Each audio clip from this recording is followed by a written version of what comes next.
یہ ہمارے خطیبوں نے اللہ کو خوفناک کر کے دکھا دیا ہے۔ ایک نوجوان کہنے لگا یہ مولویوں نے ہم سے ہمارا رب بھی چھین لیا ہے کہ ہمارے خطیب ایسے گرجدار ہیں، پھٹے توڑ تقریریں کرتے ہیں۔ قد كفاني علم ربي من سؤالي واختياري۔ بھائیو محمدی طریقے پہ آ جائیں۔ یہ تبلیغ کا کام، یہ تبلیغ کی محنت میرے نبی کے طریقوں کو سیکھنے کی ایک خوبصورت محنت ہے۔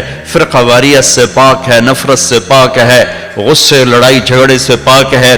ہم مسلم بن کر، مومن بن کے زندگی گزاریں، امت بن کے زندگی گزاریں، امت پناہ ہماری پہچان ہو۔ اور کسی کی طرف اب اگر ہم منسوب ہیں بھی صحیح تو اس کو دل میں رکھو، اسے بنیان بناؤ اور امت پنے کو اپنی پہچان بناؤ کہ ہم امت ہیں، ہم امت ہیں، ہم امت ہیں۔ میرے نبی نے کہا ہوا سماکم، میرے رب کے قرآن نے کہا ہوا سماکم المسلمین، ہم مسلم ہیں۔ میرے قرآن نے کہا یا ایھا الذین آمنوا، ہم ایمان والے ہیں۔ کنتم خیر امت، ہم امت ہیں، ہم امت ہیں، ہم مسلم ہیں، ہم مومن ہیں۔ اللہ کے واسطے اپنی یہ پہچان بناؤ، محبت سے رہو، الفتوں سے رہو، تقسیم ہو کے نہ جاؤ، نفرتوں تک نہ جاؤ، ایک دوسرے کو محبت دو، سینہ کھلا رکھو، گلے لگانا سیکھو۔ میرے رب کی رحمت بڑی وسیع ہے، اس کی جنت بھی بہت بڑی ہے، سارے بھی بڑھ گئے تاں نہیں مکدی۔ تو بھائیو سب کے لیے جنت کا دروازہ کھلا رکھو۔ میرا رب پتہ نہیں کس کی بات پسند ہے، میرا رب کا چل جاؤ معاف کیا۔ ایک آدمی کی ایک نیکی گھٹ جائے گی۔ دیکھو اللہ تعالیٰ کوئی دنیا کا بادشاہ نہیں جو غصے بیٹھا کہ چھتر پھیرنا ہی پھیرنا ہے۔ یہ ہمارے خطیبوں نے اللہ کو خوفناک کر کے دکھا دیا ہے۔ ایک نوجوان کہنے لگا یہ مولویوں نے ہم سے ہمارا رب بھی چھین لیا ہے کہ ہمارے خطیب ایسے گرجدار ہیں، پھٹے توڑ تقریریں کرتے ہیں اور اللہ سے اتنا ڈراتے ہیں، اتنا ڈراتے ہیں کہ اگلا ڈر کے ہمیں نس جاندہ ہے۔ اللہ تعالیٰ قیامت کے دن ایک شخص سے کہیں اس کی ایک نیکی کم پڑ جائے گی، ایک، تو اللہ تعالیٰ کہیں گے ایک نیکی لیا میں تجھے معاف کر دیتا ہوں۔ وہ کہے گا چلو ایک طلب بھی جائے گی۔ اور وہ اماں ابا تائے چاچے نانے دادے پھوپھی پھوپھے ماسی ماسڑ سب کے پاس جائے گا، سارے انکار کریں گے۔ وہ کہے گا ہائے مارا گیا۔ تو ایک آدمی اس کے سن لے گا، وہ کہے گا کیوں مارا گیا؟ کہ یار میرے پاس ایک نیکی نہیں ہے۔ جیسے آپ لوگ ایک ایک رینڈ کٹھا کرتے ہو نا ہندوستان پاکستان سے آ کر، ایسے ہی ایک ایک میرے نبی کی سنت کو کٹھا کرو گے تو دنیا کے بھی مالدار ہو جاؤ گے، آخرت کے بھی مالدار ہو جاؤ گے۔ موت پہ سارے رینڈ یہاں چھوڑ جاؤ گے اور میرے نبی کی سنتوں کو ساتھ لے کے جاؤ گے۔ تو کہے گا چل میاں مبارک ہو تیرا کام بن گیا۔ وہ کہے گا کیسے بن گیا؟ کہے گا میرے پاس ایک ہے، ہوئے تامی چھتر نہ ہوئے تامی چھتر۔ تو لے جا، تو لے جا۔ وہ پٹھیاں چھالا مار داوے گا یا اللہ میرا کام بن گیا، میرا کام بن گیا۔ اللہ تعالیٰ کہیں گے کیسے بن گیا؟ وہ کہے گا وہ آدمی کہہ رہا ہے کہ میں نیکی دیتا ہوں، کہ اس کو بلاؤ۔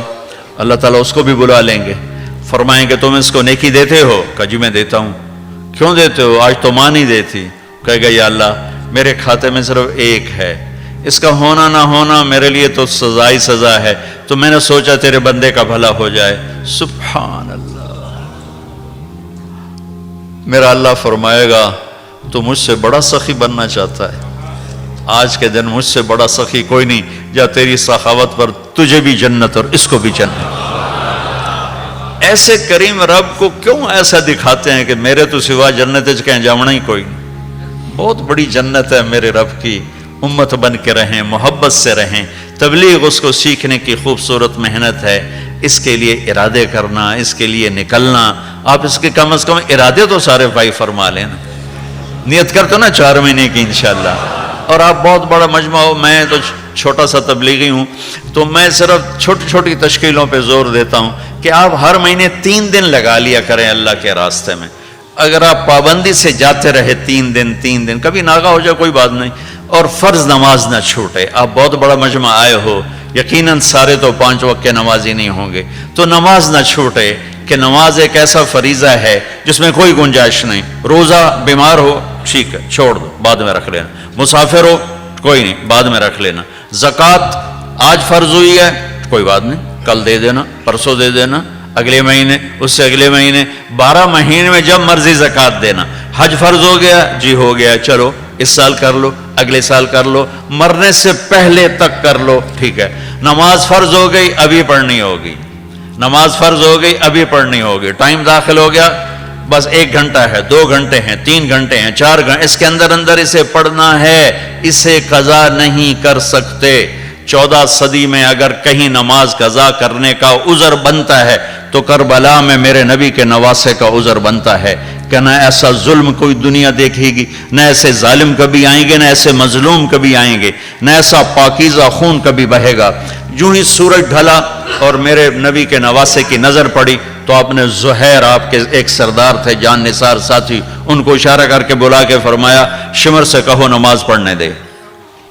ہاں، اللہ کی قسم اگر یہ نہ پڑھتے تو بھی جنت تھی، کہ جنگ سے پہلے آنکھ لگ گئی، آنکھ لگی تو آنکھ کھلی تو مسکرانے لگے، تو بہن نے پوچھا یہ کوئی مسکرانے کا وقت ہے؟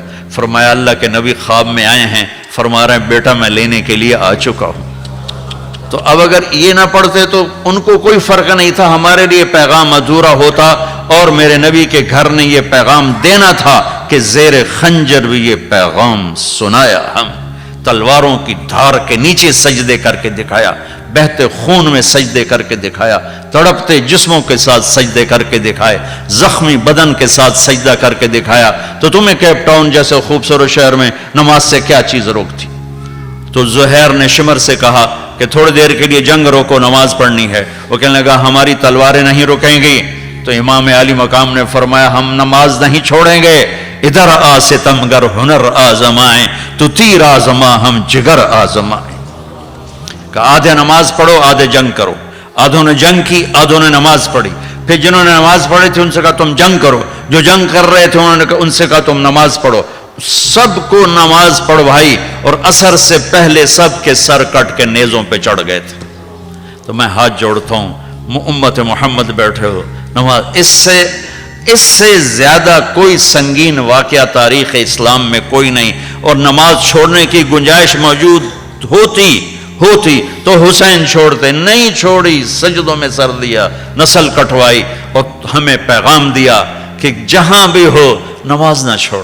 تو میں اب سب ماشاءاللہ مجھے ہر جگہ بہت خوشی ہوئی ہے، میں تو 27 سال کے بعد آیا ہوں، تو اس وقت ووسٹر ایک کوئی جگہ ہے قریب، وہاں اجتماع تھا، تو اس کے لیے ہماری جماعت آئی تھی، تو کیپ ٹاؤن، پھر ہم ڈربن گئے، پھر جوہانسبرگ گئے، پھر اور چھوٹی چھوٹی جگہوں پر گئے کافی۔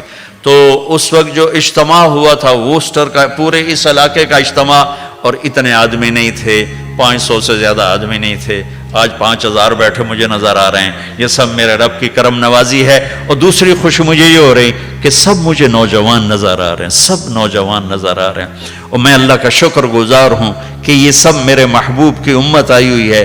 تو میں آپ سب کے سامنے دیکھو یہ خیرات مانگتا ہوں، نماز نہ چھوڑنا، نماز نہ چھوڑنا، نماز نہ چھوڑنا۔ اور دوسرا سچائی کے ساتھی بننا، سچ بولو۔ میرے نبی نے فرمایا میرا امتی یتبع المومن علی الخصال کلہا الا الکذب والخیانہ۔ میرے نبی نے فرمایا میرا امتی ہر گناہ کر سکتا ہے، میرا امتی ہر گناہ کر سکتا ہے، 2 کبھی نہیں کرے گا۔ غور نال سنا جی، میرا امتی ہر گناہ کر سکتا ہے، 2 کبھی نہیں کرے گا۔ کیا یا رسول اللہ؟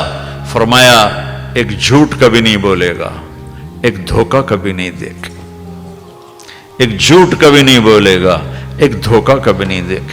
لیکن میرے نبی کی امت ہی سب سے زیادہ جھوٹ بولنے والے بن گئے۔ میں نیوزی لینڈ گیا تو مجھ سے وہاں کے دوست پوچھنے میں نے ان سے پوچھا کہ یہاں کوئی ہیرا پھیری اور جھوٹ ووٹ ہوتا ہے؟ کہا نہیں جی یہاں کوئی نہیں ہوتا، صرف جو انڈیا پاکستان بنگلہ دیش کے ہیں وہی کرتے ہیں، اور کوئی بھی نہیں کرتا، اور کوئی بھی نہیں کرتا۔ اب تم تینوں ملکوں کے بیٹھے ہو، انڈیا پاکستان بنگلہ دیش، تو میں تمہارے سامنے جھولی پھیلاتا ہوں، آج کے بعد جھوٹ نہیں بولنا، ٹھیک ہے؟ آج کے بعد دھوکہ نہیں دینا ہے۔ پیپر بنانے کے لیے ان کی لڑکیوں سے شادی نہ کرو، ایمانداری کے ساتھ شادی کرو، مجھے کوئی اعتراض نہیں، لیکن اس لیے شادی کرنا کہ پیپر بن جائیں، لعنت ہے اس دھوکے پر۔ میرے نبی کی امت بن کے ایسے عیسیٰ علیہ السلام کی امت کے ساتھ فراڈ نہ کرو۔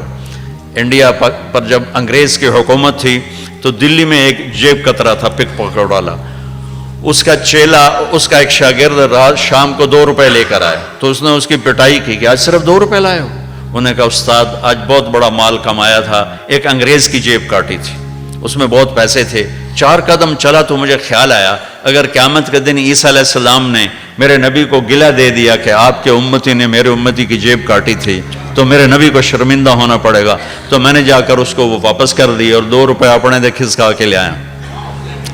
تو اس نے اس کو 10 روپے نکال کے انعام دیا کہ یہ تیرا آج کا انعام ہے۔ تو دیکھو میرے عزیزو، اتنے نیچے نہ گرنا کہ کل کو اپنے نبی کو گلہ سننا پڑے ہماری وجہ سے۔ سچائی کے ساتھ رہو، دیانتداری کے ساتھ رہو، کام کرنا ہے دیانتداری سے کرو، یہاں کا ٹیکس پورا ادا کرو، یہاں کی حکومت تمہارے لیے کتنی سہولتیں دے رہی ہے، کتنی سہولتیں دے رہی ہے، تو کتنے تمہارے لیے وہ کام کر رہے ہیں، تمہارے سڑکیں کتنی اچھی ہیں، ہاسپٹل کتنے اچھے ہیں، تعلیم ہے، تو اللہ کے واسطے ہیرا پھیری کر کے ٹیکس بچانا۔ مسلمان جھوٹ نہیں بولتا، سب کچھ دینا پڑ جائے۔ جس قوم کے پاس کربلا کا واقعہ ہو وہ جھوٹ بولے گی، وہ دھوکہ دے گی، وہ ہیرا پھیری کرے گی۔ آپ کو عجیب سناؤں، بروں میں سے اچھے، اچھوں میں سے برے پیدا ہوتے رہتے ہیں۔ یزید کا بیٹا معاویہ بن یزید رحمت اللہ علیہ، اس کے باپ نے فرعون بن کے حکومت کی اور 3 بر اعظم پہ جھنڈا لہرا رہا تھا۔ وہ مر گیا 42 سال کی عمر میں، اس کا بیٹا بنا امیر المومنین 22 سال کی عمر، بھرپور جوانی، اور حکومت کتنی؟ 3 بر اعظم، افریقہ، ایشیا، یورپ۔ کیپ ٹاؤن کی دکان نہیں، 3 بر اعظم تے جھنڈا لہرا رہا ہے۔ 40 دن حکومت کی، مولانا صاحب عجیب واقعہ سنا رہا ہوں، 40 دن حکومت کی اور پھر سارے بنو امیہ کو اکٹھا کیا اور کہنے لگا کانا ابی جبارن، میرا باپ فرعون تھا، اس نے اہل بیت کا خون بہایا، اور جس حکومت کے تخت کے نیچے اہل بیت کا خون ہو میں اس پہ لعنت بھیجتا ہوں، یہ ہے تمہاری حکومت، جس کو مرضی دے دو۔ اللہ اکبر! تاریخ کا ایسا روشن واقعہ ہے کہ خود تاریخ رشک کرے گی کہ 22 سال عمر ہوئے، 22 سال، یہ نہیں 92 سال، 22 سال کی عمر میں 3 بر اعظم کے تخت کو ٹھوکر مار دینا کہ یہ ظلم تھا اور یہ جھوٹ تھا اور یہ فراڈ تھا، میں اس پہ تھوکتا ہوں، لعنت بھیجتا ہوں۔ کیا شان ہوئی ہوگی اس کی اللہ کے نبی کے دربار میں اور اللہ کے دربار میں، اور پھر اپنے گھر میں گھسا اور اللہ اللہ میں لگا، اس کا جنازہ نکلا، اس نے باہر نکل کے تھوکا بھی نہیں حکومت پر۔ تو بھائیو، یہ چھوٹی چھوٹی دکانیں، یہ چھوٹے چھوٹے کام، یہ چھوٹے چھوٹے مسائل، اس کے پیچھے ایک جھوٹ نہیں بولنا، دھوکہ نہیں دینا۔ نہ فراڈ یہاں کی عوام سے کرنا ہے، نہ فراڈ یہاں کی حکومت سے کرنا ہے۔ اپنے ماتھے پہ سچائی کا ٹیکا لگاؤ، اپنے چہرے پر جھوٹ کا داغ مت لگاؤ،